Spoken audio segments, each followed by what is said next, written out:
You're listening live to Rightside Radio with Phil Williams. It's hard to go wrong when you're on the right side. Rightside Radio. Solid, conservative, and just plain right.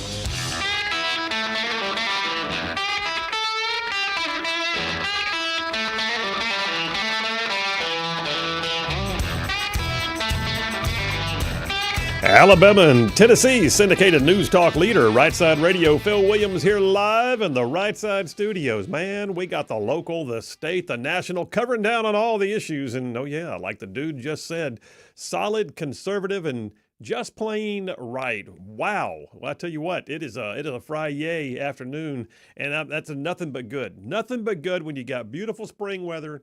It's a Friday afternoon, and, yeah, we got a sound effect for that. Hit it, man.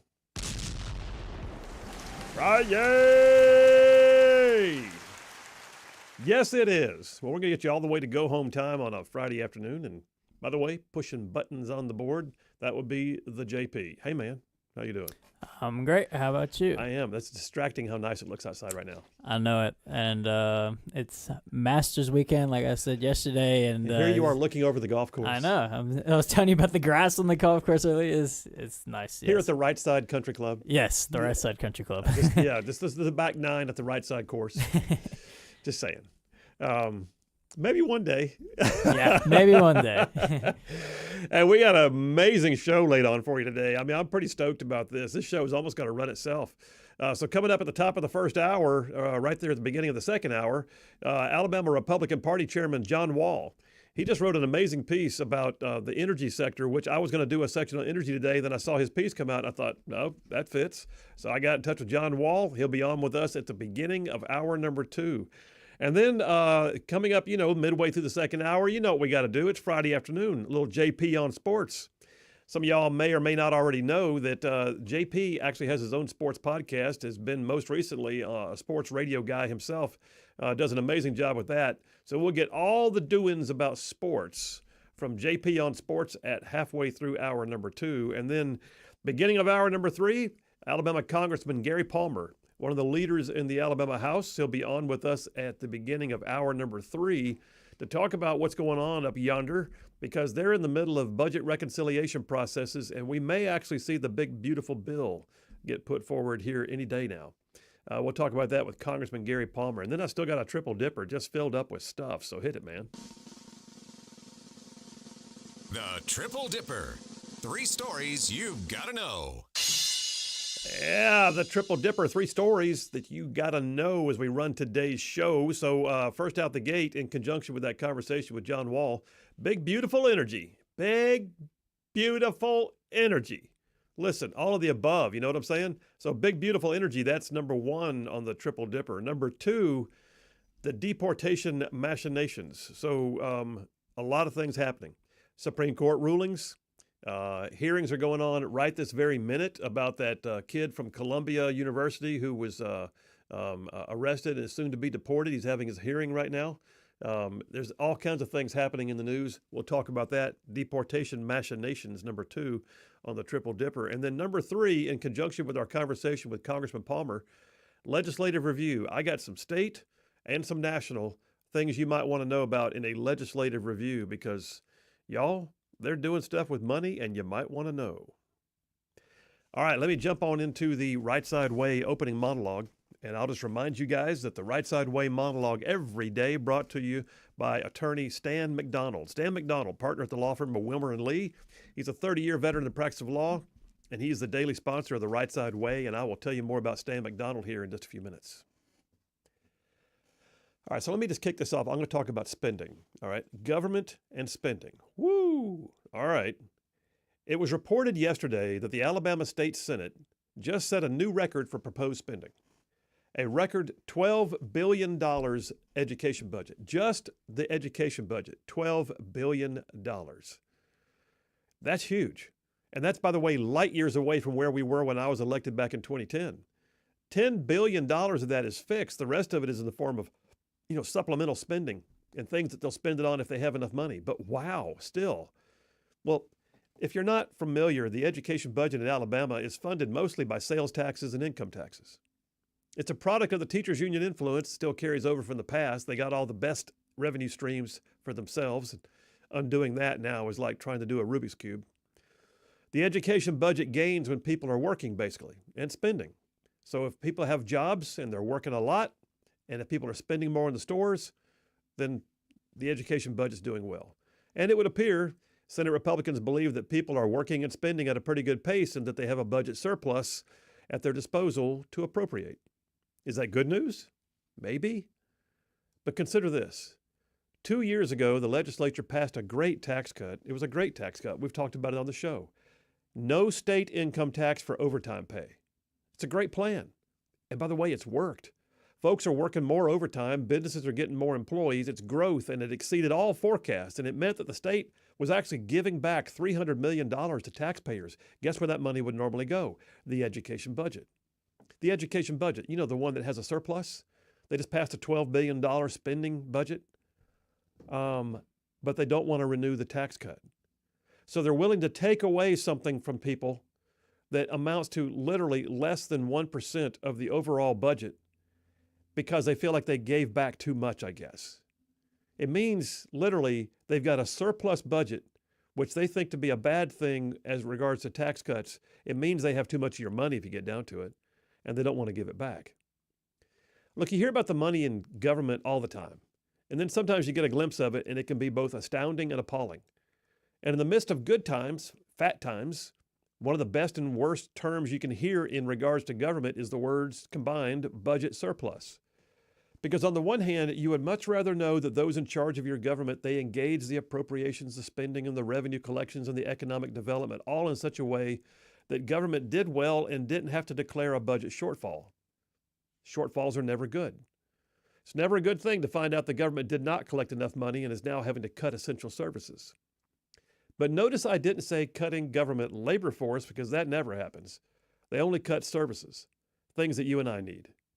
Budget shortfall? Bad. Budget shortfall means lean times are upon us. But then there's that other term that I talked about. Budget surplus. It's just the opposite. Budget surplus, which can mean that there's evidence that an economy is thriving and that revenues are up. Except that you have to also consider that budget processes are first and foremost based upon projections. In other words, they plan the budgets well in advance of seeing the money because they have projections of what they believe is going to come in. So that would mean that they should have foreseen the amount of revenue and budgeted accordingly, and yet they still wound up with more than they needed. They've got a budget surplus. Even the most expert of opinions can go awry, and sometimes in the positive direction, and suddenly, voila, you have extra money. Budget surplus, that's awesome. But is it possible, though, for a budget surplus to be a bad thing? And the short answer is yes. Because basically, when government has more money than it needed to operate, it means, in essence, they took too much from the taxpayers to begin with. And when you combine a government surplus with a lean economy and inflation, well, at that point, government begins to look a bit heartless. We're paying more at the store, paying more to government, keeping less in our pockets, taking fewer vacations, while government winds up having extra to spend. Well, that's when budget surplus becomes a bad thing. When it's all about the Benjamins and nothing about the taxpayer. Look, I've seen it before. When I was in the Pentagon, I remember coming to the close of a fiscal year and word came down from the comptroller for our department. Hey, year end's on us. We got to use it or lose it. Please submit your capital expense list ASAP for approval. Get those acquisitions in the hopper by, tonight. Use it or lose it.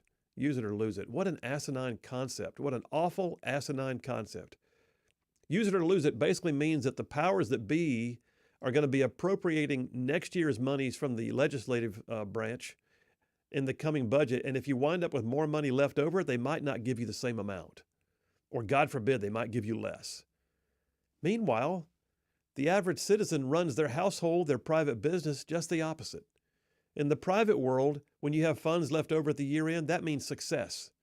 You can issue a shareholder dividend. You can take a trip to Disney World. Or here's a novel idea. You can put it in a savings account for a possible lean day in the future. Well, during my time in the state Senate, I chaired the Committee on Fiscal Responsibility and Economic Development. A research committee was formed at one point, of which I was a part, and it was designed to review government spending and the various processes related to state budgets in Montgomery. Well, I had just discovered something as a part of my chairmanship that really chapped me. So I asked if I could use some of my time on this special committee to do some research on Alabama governmental departments and their budgeting processes. So I did. And my secretary began putting together a notebook that just kept on growing and growing and growing. We nicknamed the notebook Big Bertha, and we left it out in my office for anybody who wanted to come by and review it. You see, what I discovered was, quite accidentally, that there was one department that actually handled the state of Alabama's telecommunications. It actually billed other departments to handle all of their IT and telephone services. One government department actually billing another department for its services. Hello, don't taxpayers already pay for that? So the telecommunications department, I learned, whose services were not that great, by the way, made a good bit of extra money every year. I got a copy of their records. And for the past 10 fiscal years before that, I was shocked to learn they had what was called a rollover account, in which they carried extra money from one year to the next. So basically, this department appropriated funds through the legislative budget process, and then they billed the other departments while they were still on the taxpayer dime. And the other departments had to just factor that into their budget requests, and they could care less. But the telecommunications department, it was not breaking even. Oh no, they were profiting. They had a running budget surplus in the tens of millions of dollars, but yet they kept bellying up to the budget bar to get their next tranche of taxpayer funds without worrying about whether they still had money left over. They were just content to make a profit on the taxpayer dime. So I decided to find out how many other departments had funds left over at the end of each year, and there were a lot of them sitting on their budget surpluses and still asking for more. So I made them all come in for a public hearing and show cause as to why that should even be allowed to continue. Some of them got mad, some were embarrassed, some were just indifferent, but we shut down some of it. Now listen, I'm not so libertarian in my views that I don't believe that government has a role. It certainly does. I've said it before. I know that there are essential services like infrastructure and law enforcement and national defense and the court system and a whole lot more that have a definite place, and they should be provided for by your government. And I know those things cost money. I'm also not one of those who believes that politicians ought to work for free. That's ridiculous. You get what you pay for, and most folks don't want to go bankrupt in public service, nor should they. But right now, Alabama is sitting on a massive budget surplus, unlike anything we've ever experienced in the history of our state. And yet, they are, sort of the less seemly kind of surpluses. They're the kind that come from having received too much revenue during hard times. Basically, they took more of our money at a time when you needed your money more than ever. It's the kind that comes from, caring more about the Benjamins and less about the citizens. So keep in mind that the more money may seem better than less money, but more money taken from private citizens just to fund big government well in excess of what is needed, that should never result in a rollover account. That should never result in a year-end profit. Government ought to be in the business of doing its services, not making a profit on the back of its taxpayers. There should also never be a use it or lose it spending spree. Budget surplus ought to be mandated to result in some form of revenue-sharing tax refund to the citizens of the state. And I don't mean, by the way, a simple one-time token payment to appease the masses. You get that one check in the mail. Here's your $37 for being a good citizen. I'm talking about reform. I mean, stop taking so much money in the first place. Maybe, just maybe, we'll see something one day that tells us that the government, state and federal, cares more about the people and less about the Benjamins. And that's a wrap for the Rightside Way. Yeah, think about this. They're concerned about whether they can reinstitute the payroll overtime tax exemption that they put in place 2 years ago. Come on, $300 million. And yet they can spend in the same budget that gets fed by those taxes. They've already got a surplus and they can spend $12 billion, and it's never been that big before, ever. Make that make sense. Oh, that's right, you can't. Phil Williams, Rightside Radio. Y'all stay tuned. We will be right back.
And we are back. Phil Williams, Rightside Radio. Solid, conservative, and just plain right. Just saving the world one soundbite at a time.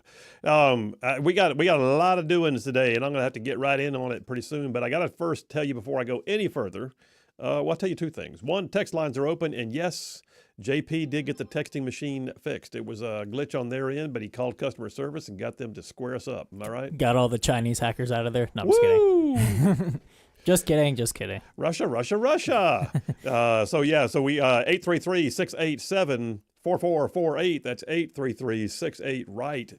Text it or call it, same number for both. And that line is, they're dropping in right now as I'm speaking. So, text the show. We'd love to get your input. Here's the other thing you got to know. It's attorney Stan McDonald. So, Stan McDonald is the sponsor daily of the Rightside Way monologue. Stan McDonald has been a 30-year veteran in the practice of law in North Alabama. He's not only the kind of guy, by the way, who can advocate strongly for your legal needs. I know him personally, and I know for a fact that he has been in the fray, in the mix, in the trenches on the politics and the policies that Rightside ruffians care about for years. He is literally an OG ruffian. That being said, attorney Stan McDonald, he has literally represented his clients in literally thousands of real estate transactions over the years. He can represent you in any local, state, or federal court.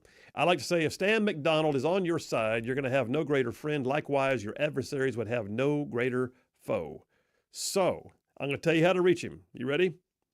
Attorney Stan McDonald. The law firm is Wilmer & Lee. He's an America First family man. Here is his phone number. Stan McDonald, 256-479-3020. That's Stan McDonald, 256-479-3020. Tell him you heard about it on Rightside Radio. And here we go. No representation made. The quality legal source. Oh, I totally hosed it, bro. I just missed the mat altogether. Womp womp. Womp womp.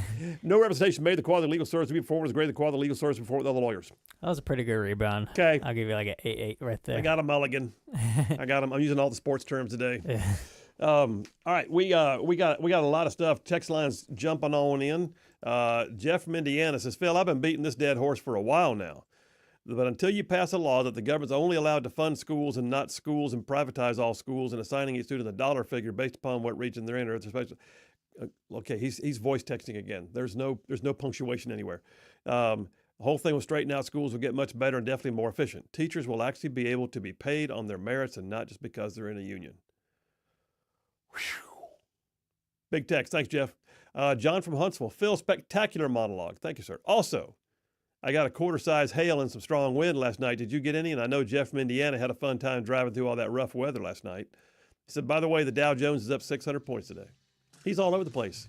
He's like a mini dipper by himself. I think as we ended the show, we got hail yesterday. We did. Yeah. Actually, it was like marble size. But you hate seeing hail. But right in Albertville, right up the road from us, they had spiky palm-sized hail. Spiky hail. That is spiky hail. That's a new fear. It's a nightmare. Phil Williams, Rightside Radio. Y'all stay tuned. We'll be right back.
Hey, all you Rightside ruffians out there, you are listening to Rightside Radio, solid conservative, just plain right.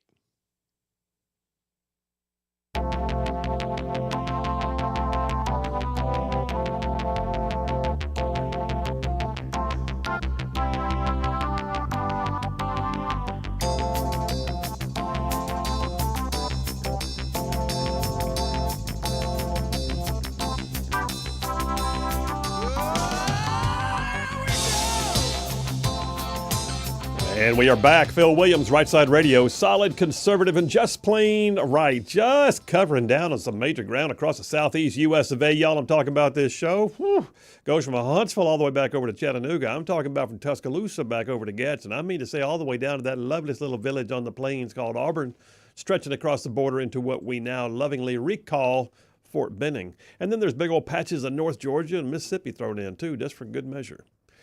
All right, text messages are indeed dropping in. Let me get a few of those. Dave from Capshaw, what did he send me? Dave from Capshaw sends me a picture. Babylon B, Democrats are worried Trump may not have China's best interest at heart.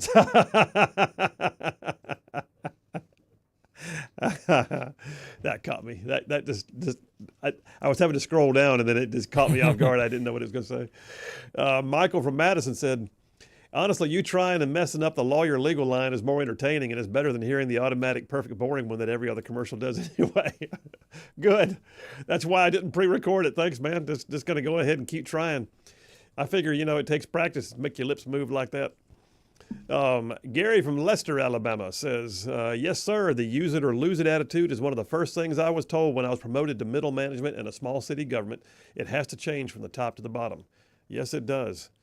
Yes, it does. In fact, what's the answer here? And one of the things I wrestled with, but I couldn't get any traction on it when I was in the Senate, is let's get away from this rollover account thing. First of all, rollover accounts shouldn't be allowed. That money should go back into the general fund or back to the taxpayers at the very, hopefully. But what you can do, though, is incentivize, like let's say, for instance, if a department can incentivize its employees to end the year with a budget surplus without slashing services, and I'm not trying to, there's got to be a way to do this, then you could do a bonus for the employees of that department. And then they have skin in the game and they want to, there's a fine line. I remember when I used to, so all the many things I've done, I used to deliver Domino's Pizza in South Huntsville. And I remember there was a period of time when Domino's, still fairly young as a corporation, and they had this baseless deal. I want to say it was $1,000. If you could come up with an idea that would help Domino's save money across the board, then they would give you $1,000. And one employee, I'll never forget this. So I'm talking to JP right now. For those who don't know, all right, have you ever seen them making the pizzas in the back and they've got the table and they're laying out the dough and they're putting the stuff all over it? Yeah. Well, every time you do that, cheese is falling off the table, right? So there's no telling how much cheese was lost just from the process of slinging it on the dough. One guy came up with the idea, putting just a little piece of metal, a rim, on the front of the table that would catch the cheese and keep it from falling off the table, and it could be scooped back up and reused. Yeah. Because it's a clean table. No telling what it saved. He got $1,000. Nice. All they did was incentivize people to think about how we can do a better job. And then you bonused them, and then the benefit went to the larger corporation.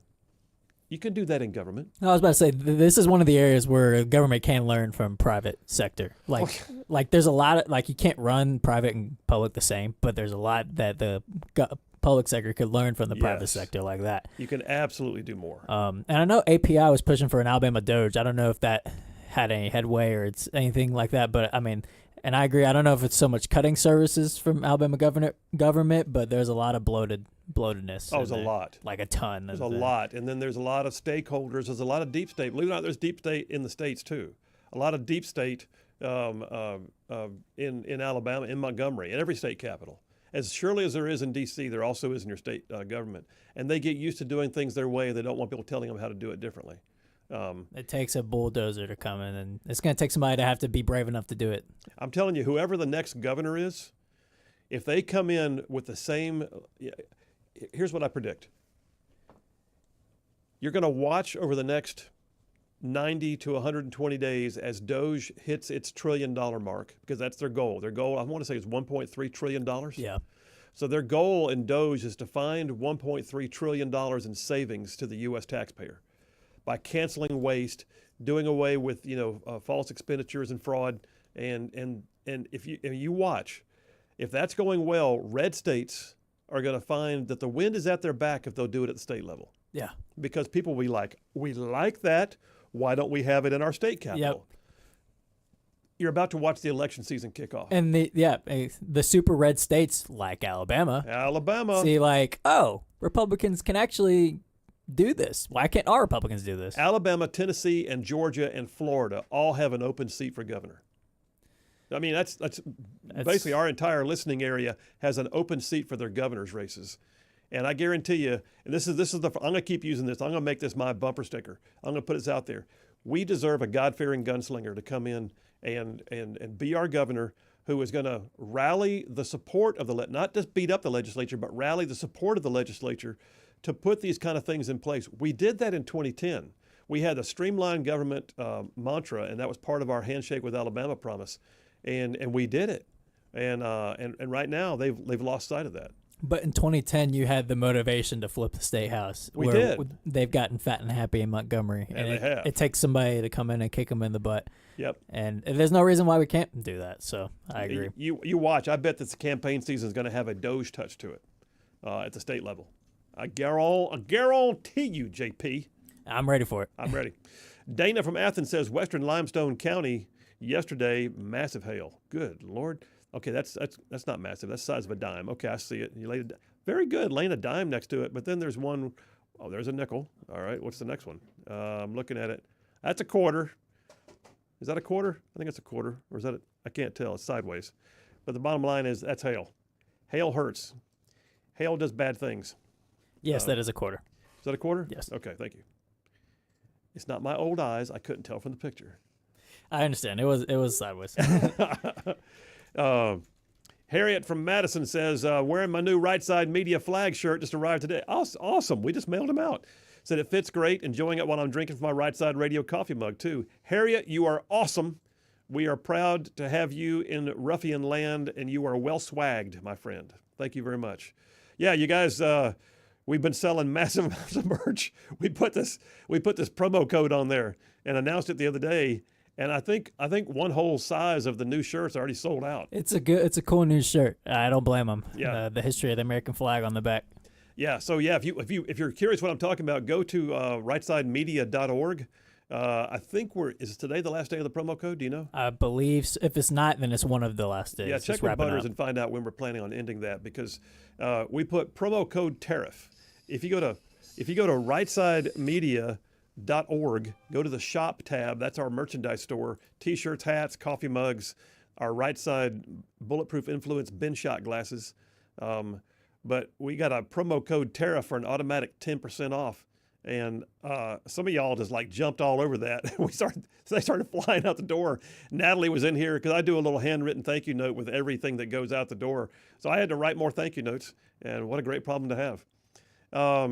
Real quick, I'm going to the phones momentarily, but let me do a couple more text messages. TC from Priceville says, as difficult as it might be, we may need to find some common sense demon rats to keep our Alabama Republican supermajority in check. Can't believe I just said that, he said. Problem is, they don't fear elections. That means they don't fear the people of Alabama. Politicians seem to get a lot more done for the people they work for if they have some skin in the game. You're absolutely right. Thomas Mathen says the Alabama budget surplus cannot handle the food tax elimination reduction. Apparently not. That's what I'm hearing. That's what they say. Specialist Edwards from Madison sent me a video, which I can't watch right now. So, JP, you can check it out, see what it is. It might be some hail, I bet you. And then Scott from OCR. What's OCR? Scott from OCR said, Alabama's full of fake conservatives. Big government will stick around. Wow. Gloom and doom, Scott. There's a lot of good conservatives in Alabama, too. Let me go to the phone. Is that Lee? Lee from Huntsville, talking about some Alabama Doge. What's on your mind, my friend? Well, I wonder, how are we going to have an Alabama Doge when we have a giant surplus and they won't even extend the no tax on overtime? Well, that's You think these people yeah. are going to let you get anywhere close to their their little coveted departments, money making ways, little slush funds, Yeah, because we have them. that's. So, did you hear my monologue, by the way?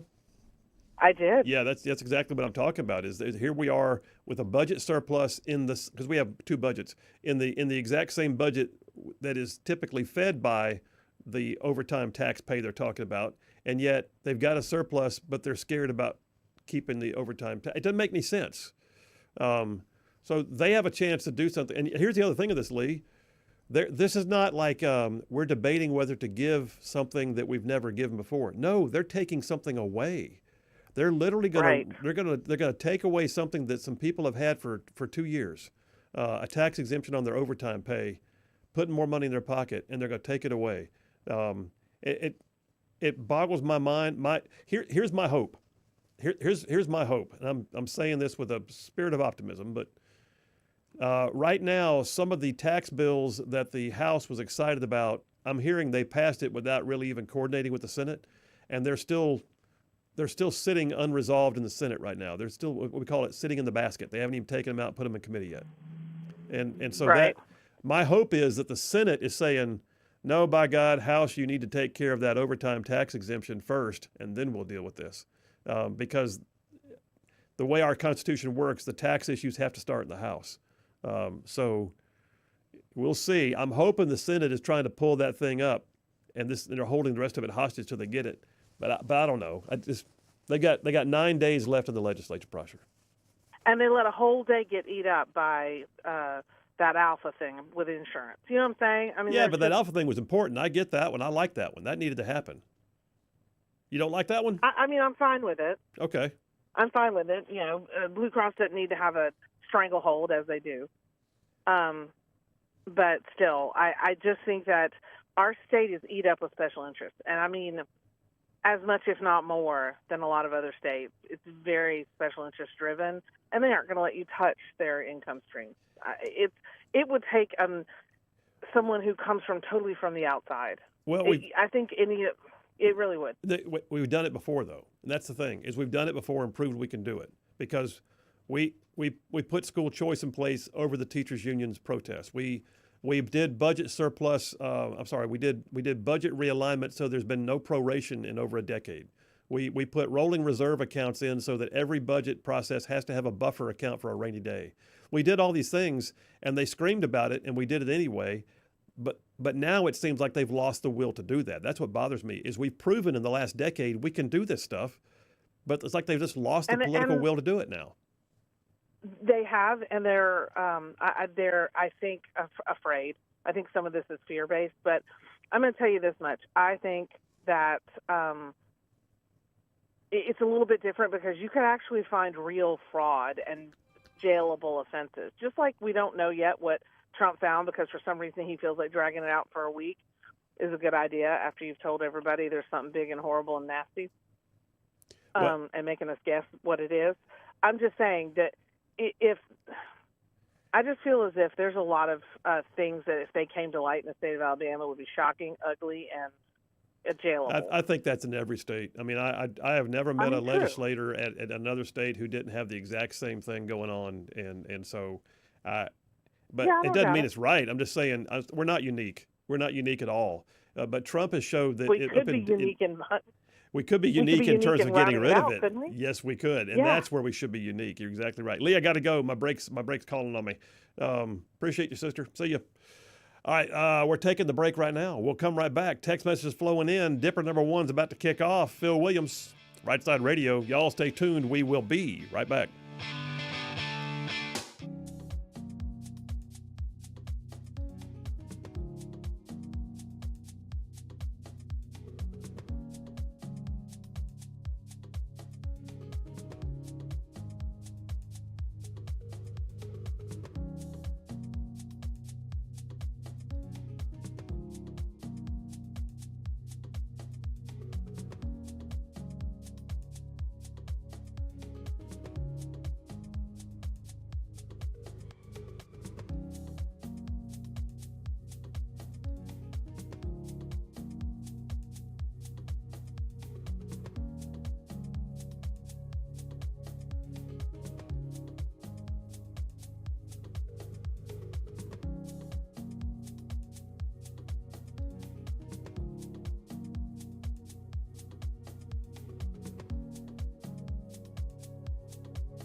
And we are back. Phil Williams, Rightside Radio. Solid, conservative, and just plain right. Man, I'm talking about making common sense like a superpower.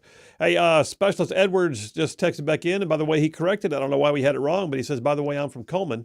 So, all right, we got you squared away, brother. You are now in, Specialist Edwards. And he said the image he sent, and I can't see it yet because I have to make it open. He said, these are high winds. Yesterday blew my trampoline into our pool, and here's a picture of the hail in Coleman. You take a look at that, man. See how big it was. Because I know the hail in Albertville was like, wow.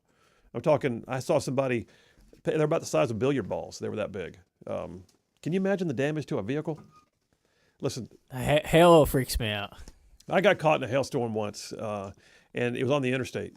And it was so bad that cars were pulling off everywhere and trying to squeeze up underneath the overpass to keep from, and I couldn't. I just had to sit there and get the crap beat out of my car. Yeah. And it was one of those things. I had to file an insurance claim. My car was so beat up when it got done. I mean, it was bouncing off. It was like golf ball size hail just pounding the stew out of my car. I mean, it's literally like raining golf balls. Raining golf balls, and not like a little bit, like raining with some serious speed. Yeah. I mean, Lord, the velocity. Mm-hmm. And by the way, this is a total aside. I always scroll social media through the breaks to check and make sure headlines aren't changing and things.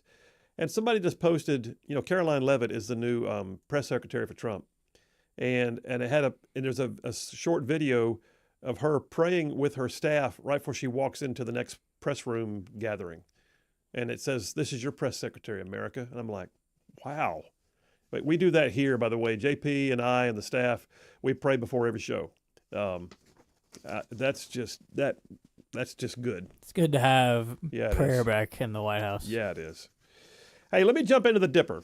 Good Lord, Phil. You going to talk about the Dipper finally? Yes. Just leave me alone. All right, here we go. Big, beautiful energy. So the other day I did a segment on this, and it keeps getting better. I'm loving seeing what I'm seeing, but like right now, we've got, in fact, let me pull down in the stack here. I've got something else a little bit more detailed. Yeah, this is a great one. From Reuters, no less, and then another one from the AP. They don't know what to do with this. Trump is even changing the Biden policies on shower heads. I mean, did you know that? Did you know that Biden had put shower head policies in place? I had no idea until I saw Your this. dishwasher, your toilet, your shower heads, they were all being restricted to where they couldn't flow at a certain rate. I had no idea that was a thing. I don't know how you ever got the shampoo out of your hair. It's ridiculous that was a thing. I can't even begin to imagine what the reasoning was. Anyway, they're saving money. It's green energy, man. It's green. Sure. Now they're saving money. Well, Trump just made sure that went away. So an executive order he signed on Wednesday, according to the AP, calls for an immediate end to these water conservation standards that restrict the number of gallons per minute that can flow through shower heads and other things like dishwashers, washing machines, and toilets.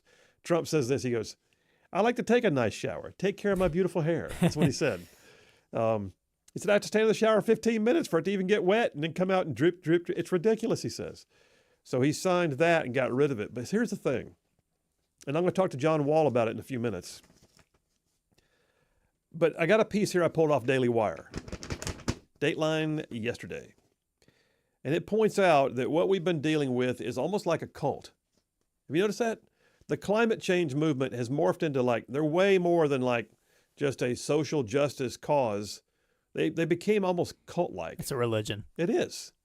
In fact, it says in here, in fact, he even says that. Did you read my notes? No. It says they fused science with ideology and created a quasi-religious fervor. And that's exactly right. Anti-human one, by the way. Anti-human, yeah, quasi-religious fervor. It says the climate movement also won over the legacy media, which thrives on fear and sensationalism. And the climate change story, however, it says, rests on shaky scientific and moral ground.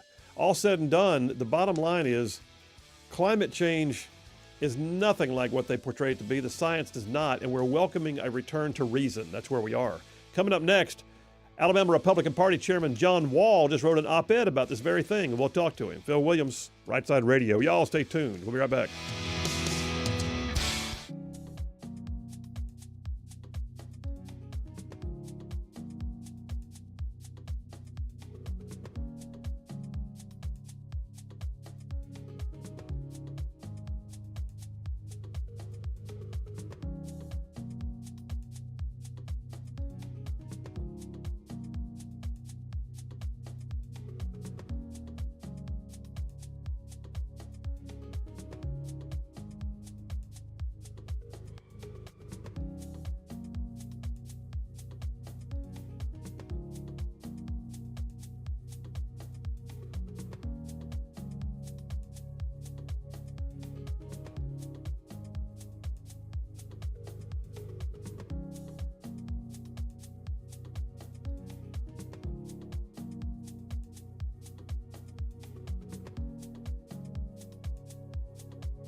You're listening live to Rightside Radio with Phil Williams. It's hard to go wrong when you're on the right side.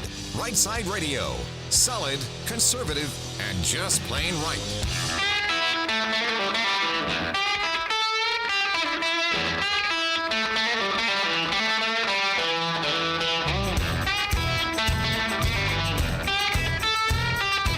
Alabama and Tennessee syndicated news talk leader, Rightside Radio. Phil Williams here live in the Rightside studios. Man, we got the local, the state, the national covering down on all the issues. And, oh, yeah, like the dude just said, solid, conservative, and just plain right. Well, welcome to hour number 2 on a Friday. And we're going to get you all the way to go home time on this.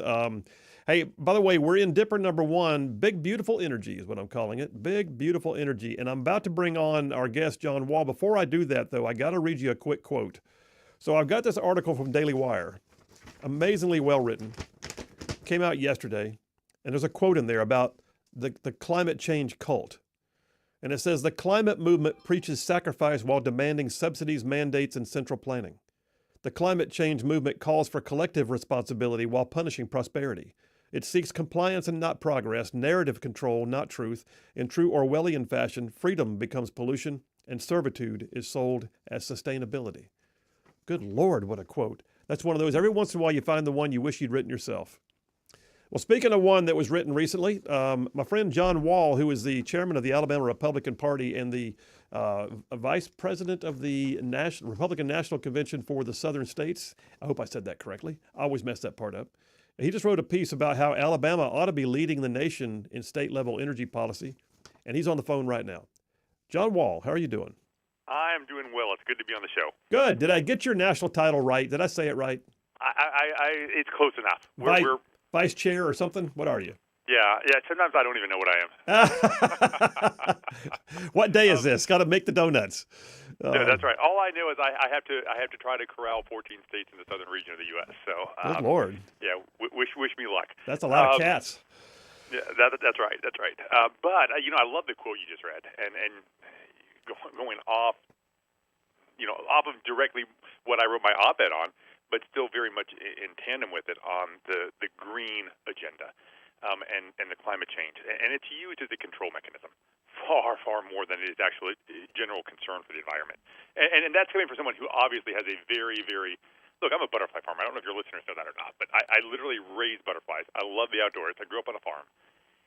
And I am more of a conservationist than all of these greenies because I know good and well that carbon dioxide is not our enemy. It's not a chemical. It's not a noxic. It's not poisonous.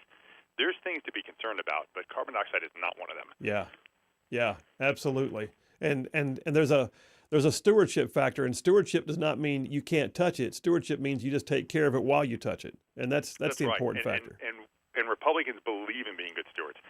People forget that. Take the national park system. It's actually Teddy Roosevelt who set that up. Republicans are actually traditionally the party who do care, and it's because of that moral foundation we have. We do care about the environment. We care about farmers care about their land. We just believe people are made in the image of Almighty God and should come first, and that the world was created with us in mind more than we worship our Creator, not the planet. That's right. And it's so well said. Listen. Let me ask you about this piece you just wrote. It came out. The copy I've got came from 1819 News, and so Trump has an energy policy which is like unfolding as we speak. I mean, it's dynamic every single day. We're talking about drill, baby, drill. He had coal miners in the White House the other day. He did away with, Biden-era Green New Steel policies that made sure we couldn't flush our toilets with any force. And you wrote a piece that basically calls on the state of Alabama to align its own state-level policies with the Trump agenda for energy. Oh, that's exactly right. And make this a priority.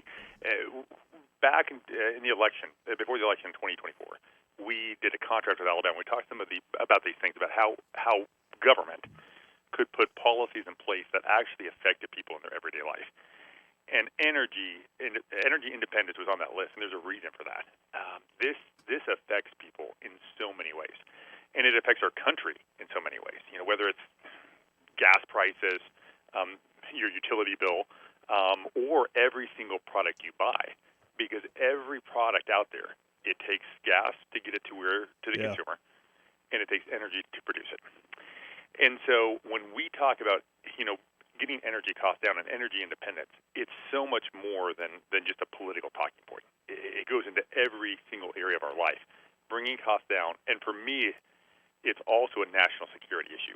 We should not be dependent on foreign nations, any foreign nation, or be at their mercy when it comes to energy. We should be self-sufficient. Yeah, well, absolutely. And that's what you really just talked about is common sense. I mean, that's exactly what that is. Why would you allow someone else to control your destiny when you can control it on your own? And that's good governance if you go down that route. No, that's exactly right. And so much of it that's what makes good policy is common sense, and we have a desperate lack of it across government at times. Yeah. Just with different things. But this is an area where I really think we can get in line, get where we need to be, and I'm really excited. There's a package of bills that was just introduced in the state legislature that really target some of these things and bringing back some common sense. We're in Alabama. We don't have large oil fields. We're not going to, we can't really say drill, baby, drill. But there's a lot of common things we can put into place and start leading the nation when it comes to policies that put the people of Alabama first and actually fight for energy independence. But we do have coal, and we also, by the way, we have our offshore oil drilling leases that the state of Alabama actually gains an incredible amount from, especially in our rainy day accounts. And I would listen. I saw this article, and I was talking to somebody else yesterday, and I said I did not know that there's an energy package being introduced, and that's nothing but cool. It is late in the legislative session. Can they move it fast enough to get it moving? Well, that's a great question, and that's one reason why I wanted to highlight it, because I think it deserves some attention, and it deserves people talking about it and getting it fast-tracked, because we need to get it moving quickly if we're going to have a chance to get it done this session. I was talking with the Senate caucus this week, and spoke to them about this bill, and I think we have a very, very good opportunity. If it can move quickly through the Senate, we can get it down to the House, and if there's not many or few amendments, I think we've got a chance to get this thing done with a little time to spare. Is it one of those packages that requires one bill to pass for the other bill to actually work, or do they have several bills that all stand alone in case something does get stuck in the system? They are all standalone bills, which I think is really important. That way, like you said, if one has something that there's a concern or a conflict, it does not prevent the other bills from moving forward. There's 3 bills total. And I think all 3 of them, though, are going to be able to move together as a package, because it's really it goes back to what you said. This really is common sense. Yeah. It's a way for us to get government out of the way in a lot of areas and let business work. Yeah. So I'm looking at your. Go ahead. I'm sorry. Yeah. Well, just make sure we provide the needed infrastructure for new businesses moving in. This is also economic development and job creation package. That's what I was about to say. I'm looking at your article, and you mentioned that one of the bills literally cuts red tape, eliminates long wait times. Infrastructure can get put in place quicker without having to go through all of the incredible machinations that we stick on ourselves. And the other one, though, is an economic development bill. It has an energy infrastructure bank attached to it, which that's actually a pretty cool idea. And then just really getting us in line with, you said, hand in glove with Trump's America First economic policies. No, look, and that's the brilliance of this. The main structure around these bills is literally trying to get government to move at the speed of business rather than at the speed of a snail, and that so many business projects get delayed by overregulation, overtaxation, and even if they jump through all the government's hoops, it's still a slow process. And I think it's time, not just in energy, but across the board, to start looking at what can we do where we put government back in a position where it's working to serve the people rather than looking to regulate the people. Yeah. And this is one of those areas where if we need these permits, if we need these things, let's at least do it quickly and make sure that businesses aren't being slowed down and that job creation isn't being slowed down by red tape. Yeah. Wow. Totally. Well, let's watch and see where it goes. Now, the bills were dropped in already, or are they still being proposed? Yes, no, they were actually introduced this week, and so I expect them in committee next week in the Senate. Okay. And like I said, hopefully I'm going to be talking to to senators, and I encourage everyone listening, reach out to your representatives, your senators and your representatives, talk with them about the need for cutting some of these bureaucratic strings that hinder our business. I'm going to be doing it, and I think it's really important that we we fall in line with President Trump's agenda. Well, But more importantly, we fall in line with what's best for the people of Alabama. And that's what this is all about. Do you know, is the governor's office on board with this? I mean, there's no indication that she would have any opposition to this at all, is there? No, I believe the governor's office would be in support, and I think it's one of the things. This is really a package of bills that no one should have an issue with. Okay. I think it really makes sense. Everything in it works together for the good of the people of Alabama and for the good of our businesses. And so I would be surprised to see any serious opposition, either in the legislature or in the governor's office. Well, I say go for it. I mean, I think this makes great sense. And what I love is the idea of Alabama leading and not waiting and following other states. Look, it's time we got there. Yeah. I know I'm partial to the state of Alabama. This is my home. But, I watch other states like Florida and Ron DeSantis, and I'm like, let's get these guys where they're following Alabama's lead. Yeah. And these areas where good policy really do have real world consequences and they affect people's lives. Let's have Alabama leading the charge and being the state that's innovative and creative, where other states are following our policy positions. Yeah, and people have no idea how long some of the red tape can, at the state level even, can hold up the ability of an economic development project that can bring good jobs if you can just get things moving. So I love this. I think it's great. I'm glad you wrote the piece. And I appreciate, by the way, that you're not just the leader of the party, you're leading on the issues. And so thank you very much for that. Well, look, that's incredibly important to me because I think it goes back to what makes good government, and it's good policy. And in the end, that's what the Republican Party is all about. Standing up for our platform and for common sense policies that do put people first and actually make government better. Yeah, absolutely. Well, hey, listen, by the way, I've got about a minute and a half, so I'm not going to drag this out because I got to go to break. But let me ask, I'm going to change gears on you. Me personally, I'm concerned that we are not seeing enough emphasis on tax cuts and on maintaining tax cuts out of our current legislature with 9 to 10 days left in the legislative session. What you want to comment on that? Well, look, you're talking to the chairman of the Alabama Republican Party. I am always for tax cuts. Pretty much, if you can downsize government, I'm on board with it. And I think that goes back to those Republican values, right? Like, we believe in a constitutionally limited government where people get to keep more of their money. You have less governmental controls, and that creates smaller government that lets individuals and businesses thrive. Now, we do have some tax cuts coming through this time, and look, I'm going to support pretty much any tax cut out there. I love that we're looking at cutting the grocery tax another %, but we can always do more with finding waste in government and cutting the size of every level of government. Well, I say get her done, and they've got very little time left to get her done for this legislative session. But, well, listen, Republican Party Chairman John Wall, friend of this show, we appreciate your time. Thank you so much, and we'll stay posted on this thing, all right?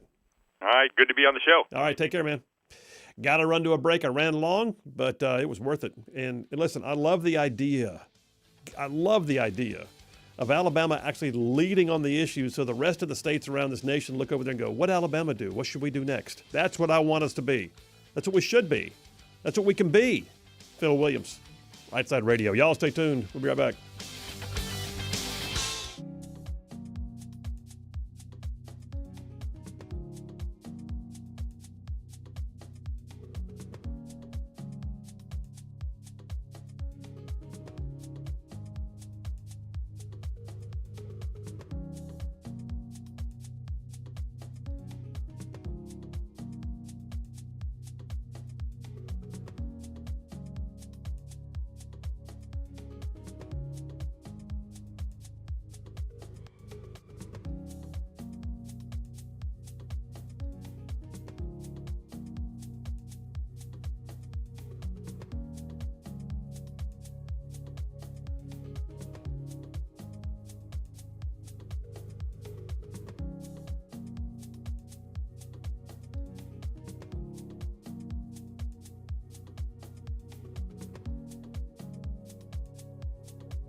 And we are back. Phil Williams, Rightside Radio. Solid conservative, just plain right. Just saving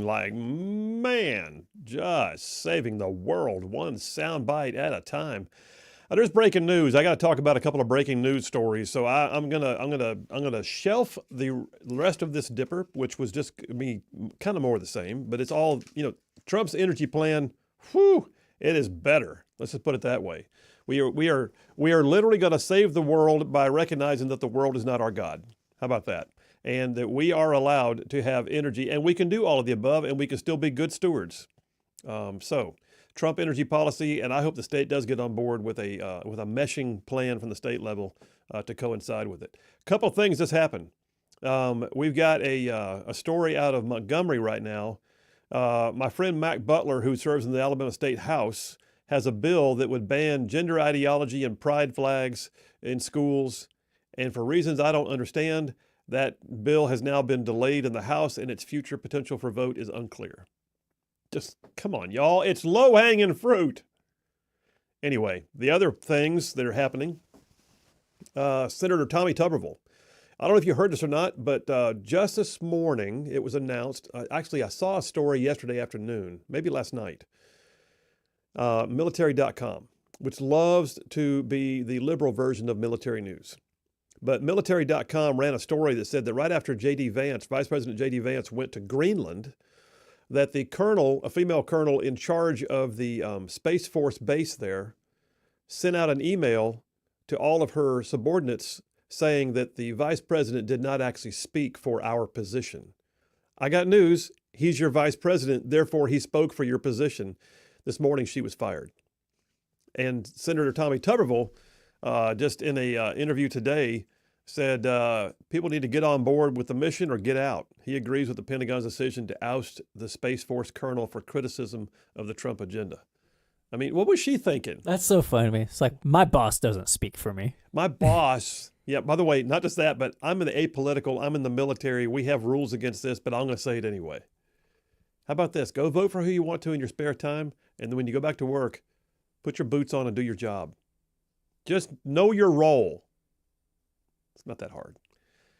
The last story I've got, I saved the best for last. Maybe they're all good, but I saved this one. It's a good one. Nah, this is the best one. Yeah. You think so? Yeah. Mahmoud Khalil. You may remember him. He is the student at Columbia University who was the ringleader for all of the anti-Israel, anti-Jew, pro-Palestinian rallies, constantly taking over school buildings, doing all these things. He's here on a visa. And about 3-4 weeks ago, the Trump administration revoked his visa and detained him with the intention for deportation. Well, because he was here on a student visa, he was not part of MS-13 and all that kind of stuff. Basically, he was allowed a due process hearing, and he was fighting it. And a judge just ruled today that he can be deported. Thank you. Thank you very much. Thank you. Thank you very much. Yeah, so on Tuesday, where's the name of the judge here? Judge Jamie Comins in Louisiana on Friday ruled that Khalil, 30, can be deported, saying that the U.S. government met its burden of proof needed to remove him. Khalil told the court, "I'd like to quote what you said last time. There's nothing more important to this court than due process rights and fundamental fairness. Clearly, what we witnessed today, these principles, neither of these principles were present today." Well, how about this? The judge just agreed, and now it's Shalom Khalil. He is headed out. His visa has been revoked, and he's being sent home. I'm just saying, nothing but goodness. Phil Williams, Right Side Radio. Coming up next, JP on Sports. Y'all stay tuned. We'll be right back.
And we are back. Phil Williams, Rightside Radio, solid, conservative, and just plain right. Just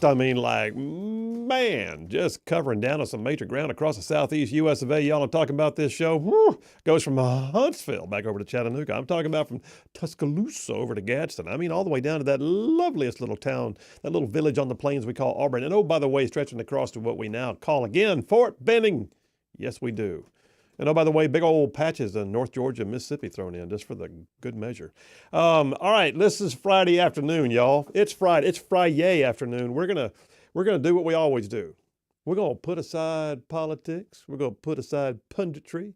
We're gonna talk about sports. So we do a section every Friday we call JP on Sports, because JP is indeed our staff savant when it comes to sports. He's got it down. I mean, the guy he's like a guru of sports knowledge and trivia. And we do this section every week. We have two phases. The first phase of JP on Sports is called the 3 and Out. He gives us the top 3 stories he sees out there in sports world. The second phase is called the 2-minute warning. I've got a timer and a buzzer, and we do 2-minute sections on any sports topic he can think of that he wants to cover. So it's JP has got a sound effect, all his own, made for him by some Auburn sorority girls. Go for it. JP on Sports! Awesome. All right, man. 3 and Out. Let's kick it off, dude. What's number 1? So the biggest golf tournament, arguably, but pretty much the biggest golf tournament that we have, the Masters, is going on this weekend. It's bigger than the Gadsden Country Club golf tournament. For now. Until it becomes the Rightside Country Club. There you go. But we are in day 2 right now of the Masters tournament. Right now we got Justin Rose as the leader. But then, so the two of the 3 main guys that people expected to win this tournament were Bryson DeChambeau and Rory McIlroy. Neither have won the Masters before. These were the same 2 guys that went head-to-head in the U.S. Open last year, where Rory had the lead and then choked at the end. Bryson DeChambeau ended up winning it. But you got Bryson, who is the LIV guy, the new Saudi Arabian golf league LIV. Rory has been PGA through and through. It was a big heated, thing between Rory and LIV, calling out guys who were leaving the PGA to go to LIV. So there's kind of a rivalry between, Rory and Bryson in that way. And so Rory's sitting at 3. So right now we got Bryson at 2 and Rory at 3. So it's kind of setting up. Wow. We may get another head-to-head if Justin Rose somehow, gives up the lead and kind of falls apart. But then also don't sleep on Scotty Scheffler, the best golfer in the world right now. It's currently sitting at 6. So he's still within striking range for sure. But Rory yesterday, he fell apart on the back 9. He started off 4 under and then had 2 double bogeys on the back 9 and was even, but then he came back strong today with a 6 under performance to shoot back up to 3rd. So people thought, same old Rory, not going to be able to win on the big one. It's been 11 years since he's won a major, but now he answered back today. So we potentially could be getting another Bryson and Rory McIlroy head-to-head in this Masters tournament. Awesome. All right, so well underway. By the way, I don't follow golf like you do.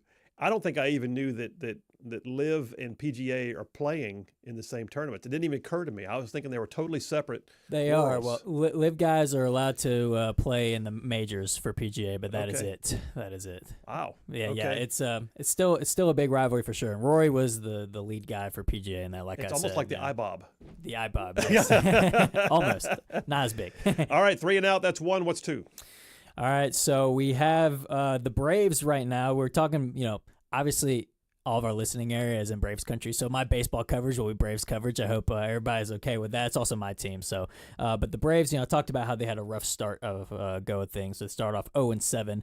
They've bounced back a little bit. They got their first series win last night against the Phillies. The game was delayed for hours because of the rain, but we had a 2 a.m. walk-off from the Braves to win the series against the Phillies last night. So the Braves get the first series win of the year.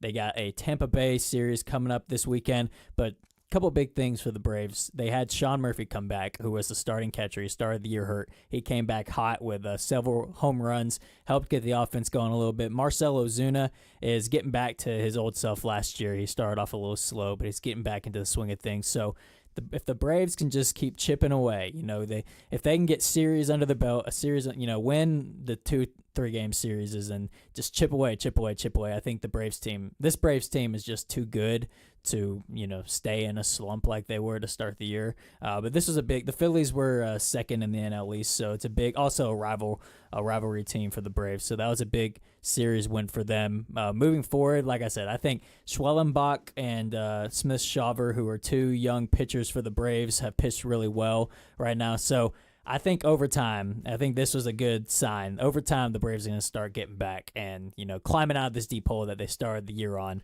Yeah. So it's not gonna be it's not gonna be that bad of a season, I don't think, for the Braves. They're too good. They're too good of a lineup. You called that a slump. I think that's being gracious. That was like a soul crushing start to a season. That was like just starting off the year digging a hole, and How much more dirt can we sling? Yes, exactly. But now they're 3-9, so they. Like I said, just keep chipping away. I think the young guys like Schwellenbach has proven he can be the ace. And obviously you got the returning Cy Young winner, Chris Sale, too. So this high-powered offense is getting back going again. And the pitching staff, if they can just keep pitching like they have, I think the Braves are going to be just fine. But, yeah, it's I went to bed last night. The Braves game wasn't even going on still, and I wake up and there was a walk-off. So that's may have been a strategy for the Braves. Wait out the rain until late last night. The Phillies were ready to go home. So there you go. We did that to Democrats in the State House all the time. Yeah. We would just wear them out, and then we just get the vote about 3 a.m. It'd be great. Yeah. All right. That's all right. 3 and out. That's 2. What's 3? Got a big UFC card this weekend. We got UFC 314 where. You're all over the board today. Hey, it's the March Madness is over. We get a variety back here now. But yeah, we got UFC 314 this weekend. Alexander Volkanovski, who stay with me here. He is the greatest featherweight of all time, argued. Featherweight, yeah, which is 145. Those spider monkeys. Yeah, so he went on a tremendous run and then got knocked out in his last fight, and he took a break. He took like over a year break, and now he's coming back to fight for his belt again against Diego Lopez. Lopez is an up-and-comer, so the guy who knocked Volkanovski out went up to a different weight class. So this is for a vacant title belt. He's fighting against an up-and-comer of Diego Lopez, so it's like the old veteran against the new up-and-comer. I don't really know what to expect with this fight, to be honest with you. I don't know which Volkanovski you're going to see. He's taking a break. He just got knocked out, so that is very much sort of a wild card fight. Then you got Michael Chandler versus Paddy Pimblett, which you got Michael Chandler, another veteran, going up against a up-and-comer. Bryce Mitchell, Gene Silva, Yair Rodriguez versus Patricio Pitbull. This is a great card. Patricio Pitbull, by the way, came over from another fight league called Bellator. So this is his first UFC fight. Bellator legend. He's older, but we'll see how he does in the UFC against this young guy, Yair Rodriguez. But I'm very excited. This is the first big card of the year since January. So it's a big UFC weekend for sure. It's a great card. Wow, dude, you're like everywhere. Okay, that's a 3 and out, but we got a couple minutes before we can go to the break. So let's go to overtime. What do you see? What didn't make the original 3 and out? What could be jumping in if it had number 4? Well, there's a big story in the NBA earlier this week. So Luka Doncic, big time player in the NBA, got traded from the Mavericks to the Lakers, and some people are calling the biggest trade and the most shocking trade in NBA history. He went to the Lakers, played with LeBron, and he had his first return back to the Mavericks earlier this week, and it was interesting. It was bizarre. Let me just say that. It was very bizarre because the team that traded Luka does this tribute video for him before he plays the game, and it was kind of weird that you traded the guy shockingly, and then you're going to do a tribute video, but then Luka is on the bench crying his eyes out. He did not want to leave the Mavericks at all, and the Mavericks, in a really shocking manner, got rid of him, and then it's going to play this tribute video. But then the GM and the owner who made the decision to train him were like hiding from the crowd during the tribute video. There's a picture of them kind of hiding in the tunnel to be seen, waiting it out, because for like weeks after they traded him, anytime they would make appearances, they were fire Nico chants to Nico, who is the GM. Oh, wow. So he was very much, they were going after him. But I don't know, that's one of the more bizarre things I've ever seen, or I've seen in a long time in the sports world. Of you trade your star, your franchise guy. I mean, Luka is top 3 players in the league right now, and then you're going to play a tribute video for him, and the GM and the owner don't even back their decision enough to show their faces around Luka while he's making his return. I mean, they're stirring up the crowd's emotions and then not even want to step out there and deal with it. They're hiding because they know they're going to get bombarded with booze. But I don't know. It's been everywhere, but I think rightfully so. I would say it's one of the more bizarre storylines I've seen in a long time in the sports world with the Luka Doncic trade. But yeah, I just thought that was really interesting. You know, the tribute video on top of the GMs being scared. I don't know. If you're gonna trade the guy, you gotta back your decision. You know, you gotta back it. All right, man. Tell you what, let's take the break. That's the 3 and out plus overtime. That's great stuff. I love it that I can sling that at you and to surprise you with overtime, and you had a story on tap. Kind of shows what you do in your spare time. Yeah. All right, Phil Williams, Right Side Radio. More JP on sports. Y'all stay tuned. We will be right back.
And we are back. Phil Williams, Rightside Radio. Solid, conservative, and just plain right. Just making common sense like a superpower. So we're going to round 2 of JP on Sports. Don't forget, by the way, coming up top of the hour, we'll be taking a call in from Congressman Gary Palmer. But in the meantime, we're on JP on Sports. Round number 2 is what we call the 2-minute warning. I've got a timer and a buzzer, and he's got 2 minutes per story. Run the gamut. Ready? Go. So this is a crazy story that illustrates a much deeper problem in college sports that we've talked about. I know we got a lot of volunteer fans that listen. There's a crazy story coming out of Knoxville right now. So Nico Iamaleava, which is the quarterback from Tennessee, the star quarterback from Tennessee, top 10, if not top 5, returning quarterback. He is currently, so yesterday a story came out. He is having NIL negotiations with Tennessee. And apparently they're not going too well. He's wanting to negotiate a new NIL contract. Today, unexpectedly, he is now holding out from spring practice. Oh, my gosh. Until he gets a new NIL Are we there? Deal. We are now experiencing our first NIL holdout from a college player. This happens in the NFL all the time. Of guys want a new contract negotiations in the NFL. They'll hold out for OTAs, but never been a thing in college. It's not even been on the mind at all in college sports. But I've heard something, a report, this could be completely false, but a numbers going out there that he wants $8 million with NIL, crap. which I think his current What contract year is he in right now? So this is going to be his sophomore year next year. So $8 million over the next 3 to 4 years. Mm-hmm. And so he signed his first contract in 2022, but I've seen this. Somebody made a great point of he's sacrificing how much money he's going to make long-term in the NFL, and he's kind of hurting his image, how NFL teams are going to portray him for short-term money right now. And he's, like I said, this just shows the problem with NIL. It's getting out of control. It's taken away the team aspect where now it's a guy, he doesn't get to have reps with his receivers and his team in spring, which goes a long way. Nope, I'm just going to sit out until I get some more money. Yeah. And so I think it builds resentment. We could see him enter the transfer portal potentially if he doesn't get what Tennessee, if Tennessee doesn't give him what he wants. So that could be a huge story unfolding in Knoxville. There we are, 2 minutes on that one. That's a sick story. I'm hating that stuff. All right, next 2 minutes, ready, go. So March Madness did just end. Florida SEC team won the national title. We already have a quote. They called this the way too early 2026 rankings. So Kentucky, Arkansas. Way too early. Yeah. Kentucky and Arkansas are in the top 10. Alabama and Auburn are 11 and 12. Wow. Florida is 19. Tennessee is 21. I say that to say, if you thought that this year the SEC being dominant was a one-off, then you're wrong. The SEC is here to stay with basketball. Now, we may not have 14 teams in the SEC or in the March Madness. However, that is what 1, 2, 3, 4, 5, 6, 7 teams already in the top 25 for next year. So the SEC is going nowhere. But you link this with NIL, like we just talked about with the Nico Iamaleava story. NIL, I think, is making the SEC with all major sports just neck above the rest of the college world in sports, because the SEC as a whole, especially football, but baseball, basketball, I feel like there's just so much more resources in the SEC than elsewhere. Not that they don't have resources, but I think the SEC as a whole has got a lot more resources to give to their sports. Well, we do NIL span and half such. the nation. Exactly. We're pretty big. But I think that's just crazy to me. Who would have thought, we'd have an SEC team or conference have 14 teams, and then we're going to reload next year and already projecting to have 7 SEC teams in the top 25 for next year. If you were thinking, the SEC, there's a lot of SEC haters out there, not just football, with basketball. I mean, they hate the SEC as a whole. If they thought that this was a one-off, I hate to break it to you, because the SEC looks like they're going to continue to dominate in basketball. Auburn 11 or 12? Which one was it? Alabama was 11, Auburn was 12 for next year. Really? Both Alabama and Auburn are losing star guys of Janai Broom and Mark Sears, though, so they're going to have to reload. And there's the buzzer. Time. All right, reset the clock. 2-minute warning. You still got time for a couple. Yeah. Ready? Go. So I mentioned this a couple weeks ago, maybe like a month ago or so. But Stephen A. Smith, flirting with a presidential run, maybe. Okay. He at the time when a poll came out that had him polling around 2%. It was around the same time he signed an ESPN contract to talk sport or politics and sports. But so now he went out last week and said, I'm not going to completely rule out a presidential run. Stop it, really? Yes, he said, his earlier statement was, I'm not going to ruin my life. I'm happy at ESPN. I have the perfect job. I'm not going to ruin oil politics. It's not going to happen. And now I think he saw some of the numbers, maybe the poll numbers, where he's not as bad as he thought, I guess, in terms of numbers. He probably saw the lack of leadership in the Democrat Party, too. That, too, yes. And now he's like, I'm not ruling it out completely. Now... Will we see him run? I still think is pretty unlikely, but I think it's funny that within a month or two, he's already changed from "I'm not doing that" to "Don't never say never." But he would be the guy to, I think, the Democrat Party needs a sort of revolution. Like what Trump, an outsider of Trump, came in. Stephen A. Smith is not afraid to say what's on his mind. He's going to mess up the status quo for the Democratic Party, which I think needs to happen. He's an old school Democrat, like I've said before. He believes in strong borders, free speech, and all that. So he's not a woke liberal by any means, which I think the Democratic Party needs to come back more towards the middle. So Stephen A. Smith does check a lot of boxes. However, does he have the resources in terms of, not money-wise, but a lot goes into making a run for president. A lot goes into being a president. And a lot goes into being a president as well. So who knows if this has legs at all, but I think it's funny that Stephen A. Smith is slowly becoming more and more open to a presidential run. Oh, wow. Well, I'm going to be honest with you. I would much prefer to see a ticket of President Ocasio-Cortez and Vice President Crockett. Yes, I think that would be much better for the Republican Party. Yes, it would. All right, with very little time left, start what you got. Go. So this is going to be the main story of the offseason with Alabama is the QB race. We've already, last time I talked, we had a story. We already got a news story. Greg McElroy last week said Ty Simpson's pretty much got the job. We had an ESPN story this week. I kind of was contrary to that. Said that, quote, this is Chris Lowe. QB situation after being on campus. Ty Simpson, best position to be the starter, but he has to go win it. Hasn't done it yet. Austin Mack is battling and some real support among players. Keelan Russell, the freshman.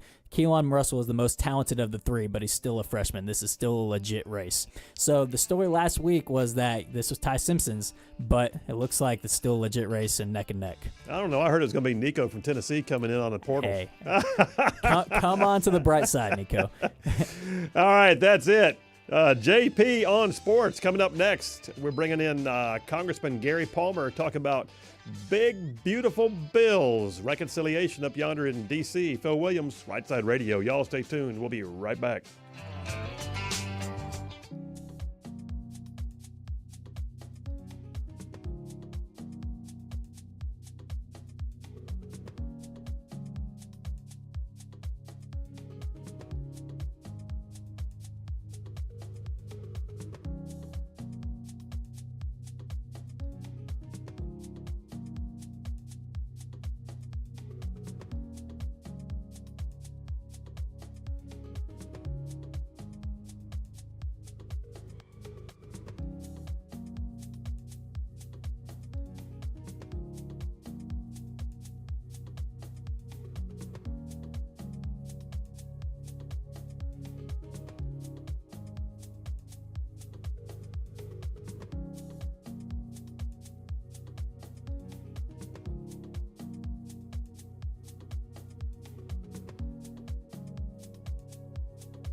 You're listening live to Rightside Radio with Phil Williams. It's hard to go wrong when you're on the right side. Rightside Radio. Solid, conservative, and just plain right.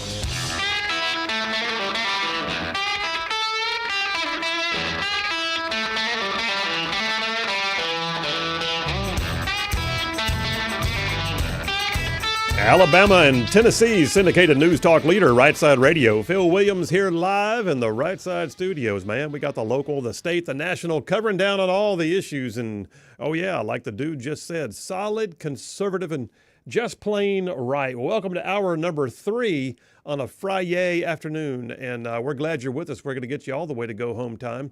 Working our way through today's Triple Dippers. And I'm about to have a guest on the show, but I tell you what, real quickly, I got to take a moment of personal privilege and read out a text we just got because every once in a while this audience blows me away.